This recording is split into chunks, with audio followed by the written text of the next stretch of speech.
তাফসীর মাহফিল CHP।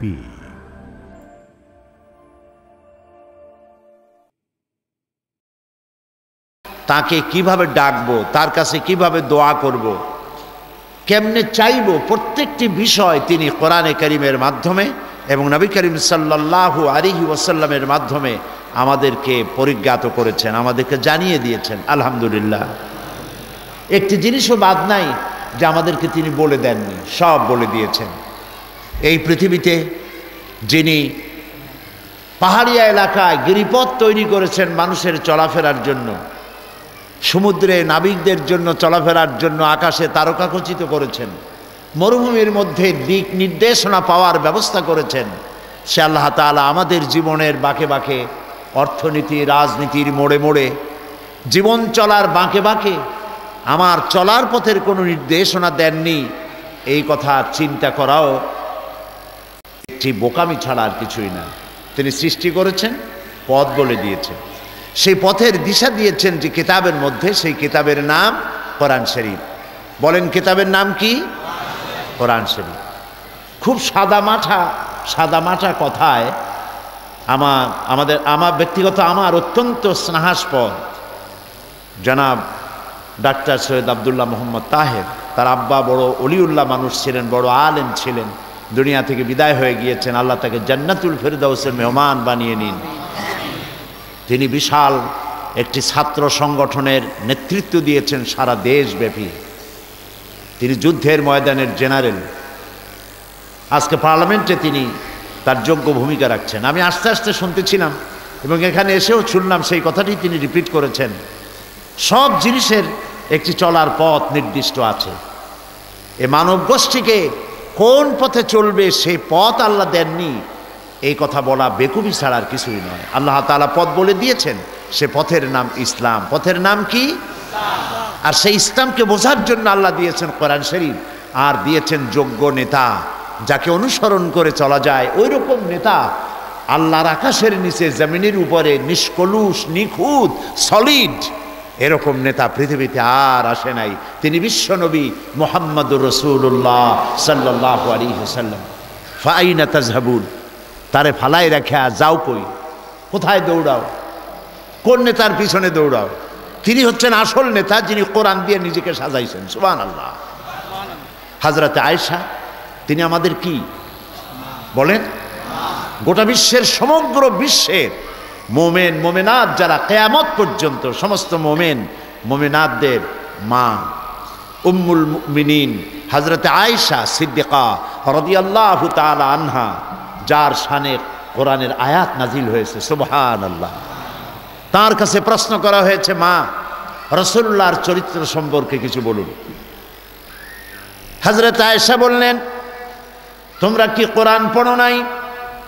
তারা বললেন, কোরআন তো পড়েছি। হযরত আয়েশা বলেন, কোরআন যদি পড়ে থাকো তাহলে রাসূলুল্লাহর চরিত্র জানার জন্য আমার কাছে কেন প্রশ্ন তুলেছ?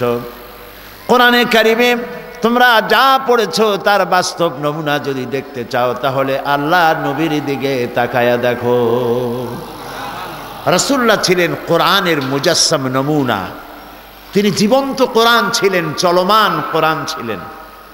আমরা তো কোরআন বুঝি না, বুঝতেও চেষ্টা করি না, বাড়িতে রাখি, চুমা খাই, মাথায় লাগাই, বুকে লাগাই, কোরআনের বোঝার জন্য চেষ্টাও করি না। সাহাবাই কিরামের মধ্য থেকে কোন কোন সাহাবীর সূরা বাকারার মতো একটি সূরা শেষ করতে সময় লেগেছিল, কারো কারো 3 বছর 5 বছর এরকম সময় লেগেছে একটা সূরা পড়তে। এই কারণে সময় লেগেছে, কারণ তারা ওইভাবে প্রতিযোগিতামূলক খতম করতেন না যেভাবে আমরা খতম করি। আমাদের লোকেরা রমজান মাসে ঈদের পরে এক জায়গায় বসে গল্প করে, ভাই আমার পুত্রবধূ 6 খতম কোরআন শরীফ পড়ছে, আমার বউ 7 খতম, আমার মেয়ে 15 খতম, আর আমি নিজেও খতম। এরকম কোরআন শরীফ প্রতিযোগিতা করে খতম করার জন্য তো কোরআন আসে নাই ভাই, কি বলেন? এই জন্য আসছে কোরআন শরীফ। সাহাবাই কেরামদের তো 3 বছর 4 বছর লাগলো সূরা বাকারা পড়তে। কারণ হচ্ছে তারা একটি আয়াত তেলাওয়াত করেছেন, অর্থ এবং ব্যাখ্যা বুঝেছেন, বাস্তব জীবনে তা আমল করেছেন, তারপরে আবার আরেকটি আয়াত পড়েছেন, বুঝেছেন, আমল করেছেন, তারপরে আরেকটি আয়াত পড়েছেন। এরকম করে সাহাবায়ে কেরাম কোরআন পড়তেন, বুঝতেন, বাস্তব জীবনে তা আমল করতেন। সেজন্যই রাস্তা দিয়া যখন সাহাবায়ে কেরাম হেঁটে যেতেন, দর্শকরা মনে করত যেন জীবন্ত কোরআন শরীফ হেঁটে যেতেছে, যেন চলমান কোরআন। তাদের কথার মধ্য দিয়ে কোরআনের সুগন্ধ বেরোচ্ছে। তাদের আমল, তাদের আখলাক, তাদের বিয়ে শাদী, তাদের ওঠা বসা, তাদের চলাফেরা, তাদের রাজনীতি, তাদের অর্থনীতি, তাদের বক্তৃতা, তাদের বিবৃতি, তাদের সংস্কৃতি, তাদের তামাদ্দুন, তাদের তাহজিব, তাদের জীবনের প্রত্যেকটি পলক, প্রত্যেকটি মুহূর্ত কোরআন দিয়ে সাজানো। সুবহানাল্লাহ। কোরআন তো এই জন্য আসছিল। কোরআন চুমা খাওয়ার জন্য আর খালি তেলাওয়াতের জন্য আসে না, খালি জ্বলবে আর এরকম করে ঝুলে ঝুলে, তো এই জন্য আসেনি কোরআন শরীফ। কোরআন শরীফ পড়তে গেলে জোলা লাগে কোন কামে? কিছু লোক আছে দেখছেন, কোরআন শরীফ পড়তে গেলে জোলা লাগবে, আর না হয় আজানের মতো কানে হাত দেওয়া লাগবে। এটা দরকারটা কি? ধীরে সুস্থে পড়েন, আদবের সাথে পড়েন, এই সামনে সামনে এরকম এরকম করে জোলার দরকার কি? কোরআন শরীফ আদব সহকারে পড়ুন, বুঝতে চেষ্টা করুন, বোঝার নিয়ত করে পড়ুন। আজকে আমি কোরআনের ফজিলত আলোচনা করব না, আজকে আমি আলোচনা করতে চাই, যদি আল্লাহ তৌফিক দেন, যে এই কোরআন যদি ফলো করি, হাদিস যদি ফলো করি, আল্লাহ এবং রসুলের নির্দেশ যদি মানি, তাহলে আল্লাহ তাআলা আমাদের জন্য 8খানা বেহেশত সাজায় রাখছেন। কয়খান বেহেশত বলেন সবাই? 8খানা বেহেশত সাজায় রাখছেন। সেই বেহেশতের দরজাগুলি আল্লাহ খুলে দেবেন যদি আমরা আমল করে চলতে পারি। কি আমল করলে, কি কাজ করলে, কি গুণাবলী অর্জন করলে সেই 8টা বেহেশত আমরা লাভ করতে পারি, সেই কথাগুলি আজকে আলোচনা করতে চাই। কেমন হবে বলেন? আলহামদুলিল্লাহ বলি। আল্লাহর কাছে তৌফিক চাই। সুবহানাকা লা ইলমা লানা ইল্লা মা আল্লামতানা। আসলে আমার তো বলার মতো কোনো জ্ঞান নাই। লোকেরা মুফাসসিরে কোরআন বলে, কিন্তু আমি তো জানি আমি কি। আমি নিজেকে কোরআন শরীফের, কোরআন মজিদের তাফসিরের একজন ছাত্র ছাড়া আর কিছুই মনে করি না। আল্লাহ তাআলা দয়া করে যেটুকুন শিখাইছেন তার কাছে বিনীতভাবে সাহায্য চাই। ওমা তৌফিকি ইল্লা বিল্লাহ। তিনি যদি কিছু বলার তৌফিক দেন তাহলেই বলতে পারবো। প্রিয় ভাই সব, সূরা তওবা, সূরা তওবা 111 এবং 112 নম্বর আয়াত আমি তেলাওয়াত করবো ইনশাআল্লাহ। এবং এর থেকে জান্নাতে যাওয়ার একটা রাস্তা, আল্লাহ যে রাস্তা দেখায় দিয়েছেন, সেই রাস্তাটা আপনাদের সামনে ব্যাখ্যা সহকারে তুলে ধরার আশা করি। খুব মনোযোগ সহকারে আমরা শুনতে চেষ্টা করি। আল্লাহ যেন তৌফিক দেন, বলে আমিন।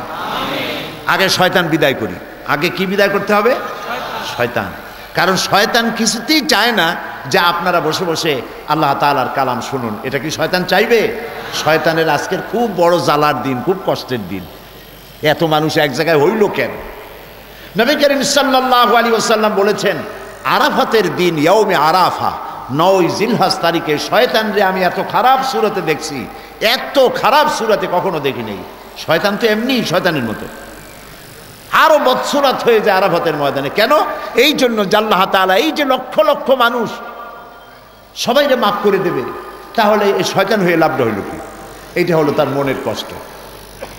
প্রিয় ভাই সব, শয়তানের ওয়াসওয়াসা থেকে আমাদেরকে কেউ পানাহ দিতে পারবেন না। কে পারবেন? আল্লাহ রাব্বুল আলামিন কোরআনে কারীমের মধ্যে বলেছেন, যখন তোমরা তেলাওয়াত করবে তখনই শয়তানের ওয়াসওয়াসা থেকে পানাহ চেয়ে নিও, তাহলে শয়তান তোমাদেরকে মিসগাইড করতে পারবে না। আমার সাথে পড়েন, আউযু বিল্লাহি মিনাশ শাইতানির রাজিম, বিসমিল্লাহির রহমানির রহিম।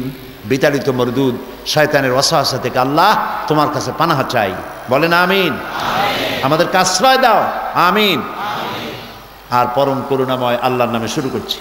আল্লাহু ইশতারা মিনাল মুমিনিনা আনফুসাহুম ওয়া আমওয়ালাহুম বিআন্না লাহুমুল জান্নাহ ইউকাতিলুনা ফি সাবিলিল্লাহি ফায়াকতুলুনা ওয়া ইউকতালুন ওয়া'দান আলাইহি হাক্কান ফিত التوراة والإنجيل والقرآن ومن أوفى بعهده من الله فاستبشروا ببيعكم الذي بايعتم به وذلك هو الفوز العظيم صدق الله العظيم। আল্লাহ তাআলা বলছেন, নিশ্চয়ই আল্লাহ তাআলা মোমেনদের জান এবং মাল জান্নাতের বিনিময়ে খরিদ করে নিয়েছেন। তারা মারে, তারা আল্লাহর রাস্তায় মারে এবং মরে। ওয়াদান হক ওয়াদান আলাইহি হাক্কান ফিত তাওরাতি ওয়াল ইনজিলি ওয়াল কোরআন।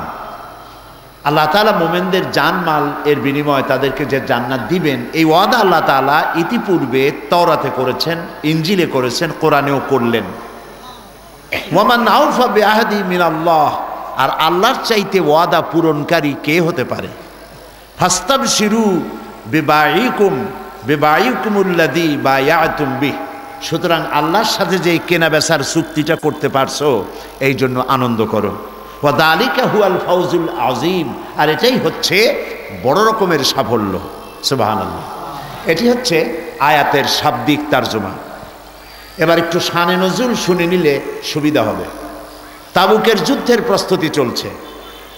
নবী করিম সাল্লাল্লাহু আলাইহি ওয়াসাল্লাম তাবুকের যুদ্ধের প্রস্তুতি গ্রহণ করলেন। কিছু সংখ্যক সাহাবীরা তারা গরমের বলল যে এবার খুব গরম পড়েছে, ফসল পেকেছে, ছেলে মেয়ে বিয়ে দিতে হবে, নানান ধরনের তারা অজুহাত খাড়া করলো।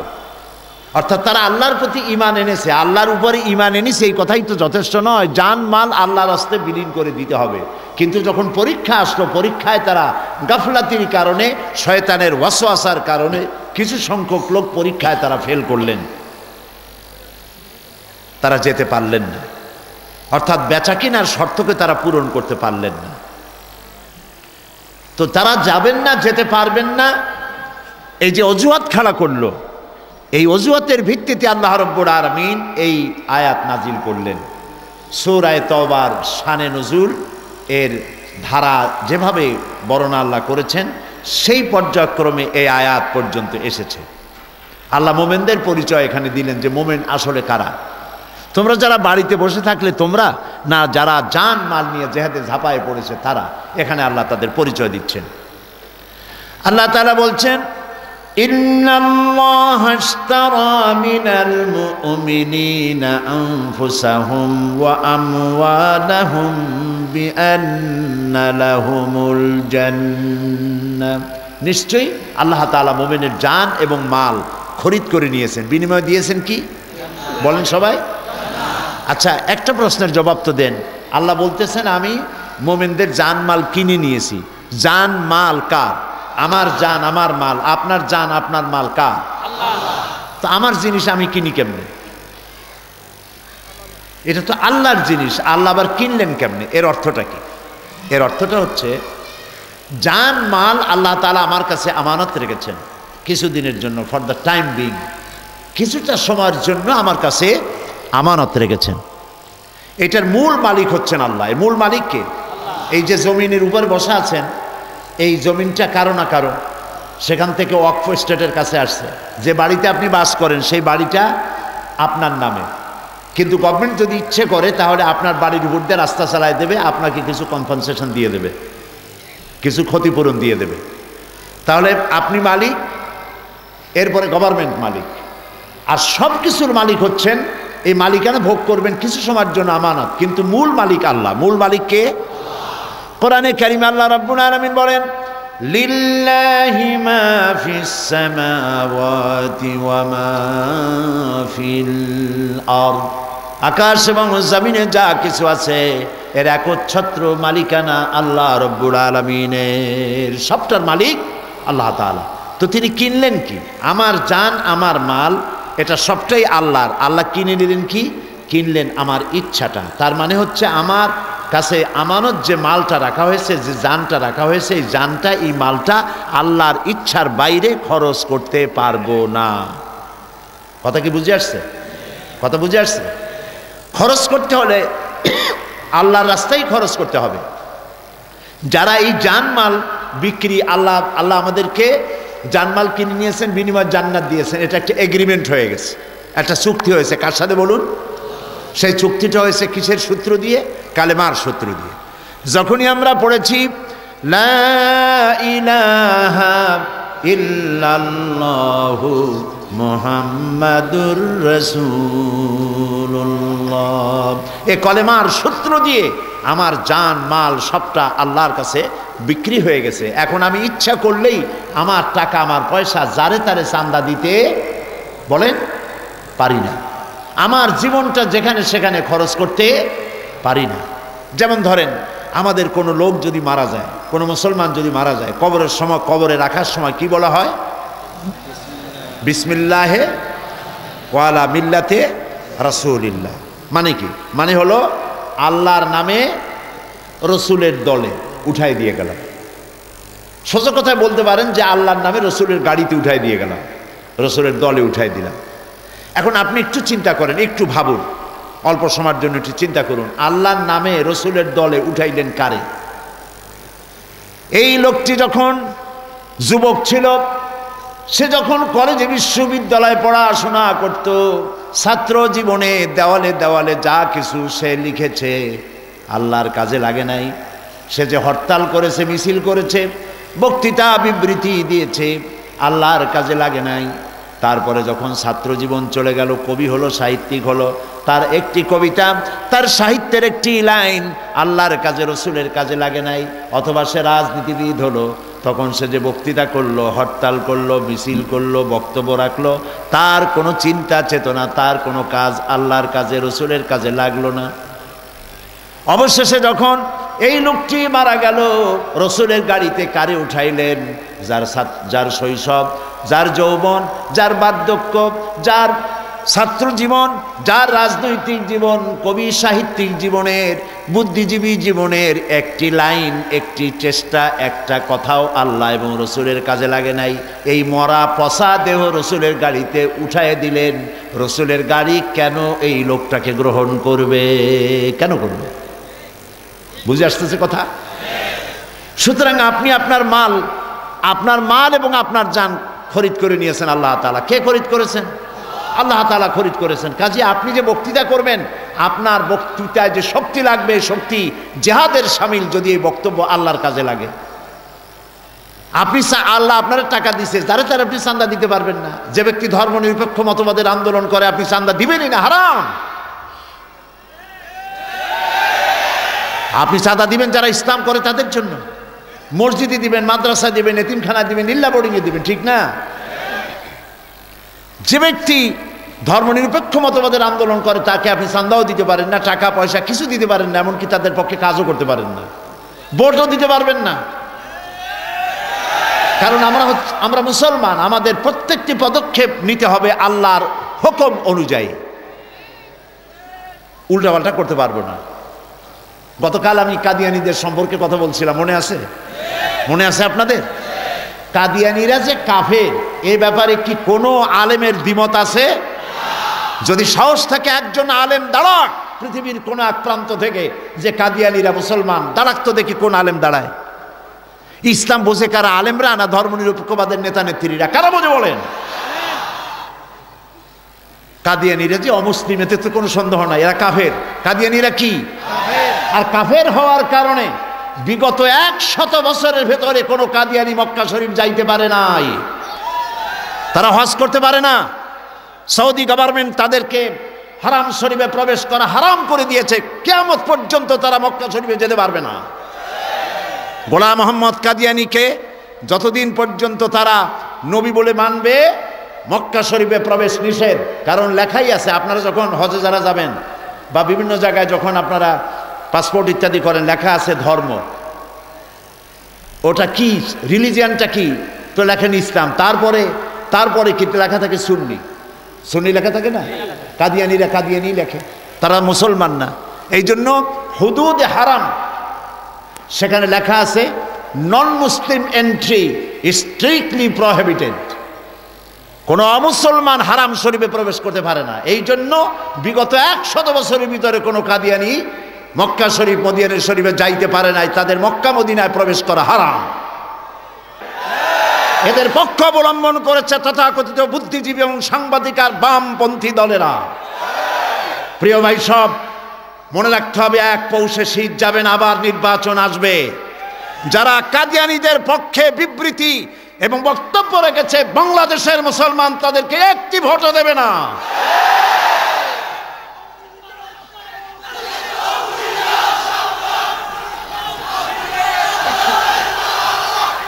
প্রিয় ভাই সব,